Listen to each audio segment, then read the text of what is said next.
अस्सलामुअलैकुम बिस्मिल्लाहिर्रहमानिर्रहीम अल्लाहुम्मा सल्लि सलातन कामिला सल्लिम सलामन तामन अला सय्यिदिना मुहम्मदिनिल्लज़ी तनहल्लु बिहिल उक़द व तनफरिजु बिहिल कुरब व तुक़ला बिहिल हवाइजु व तुनालु बिहिर रग़ाइबु व हुस्नुल ख़वातिमि व युस्तस्क़ल गमामु बिवज्हिहिल करीमि व अला आलिहि व सहबिहि फ़ी कुल्लि लम्हतिन व नफ़सिन बिअददि कुल्लि मअलूमिन लक.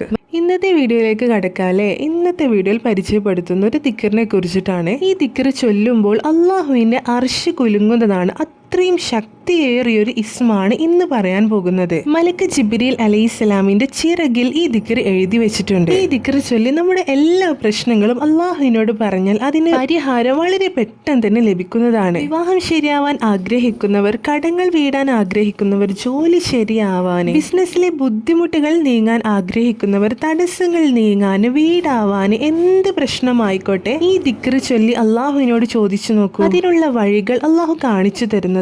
നമ്മുടെ എല്ലാ പ്രശ്നങ്ങൾക്കും വളരെ പെട്ടെന്ന് തന്നെ ഒരു പരിഹാരം ലഭിക്കാൻ ഈ ദിക്ർ എങ്ങനെ ചൊല്ലേണ്ടതെന്ന് പറയാട്ടോ. ചുരുങ്ങിയത് 15 തവണയെങ്കിലും ഈ ദിക്ർ ചൊല്ലുക.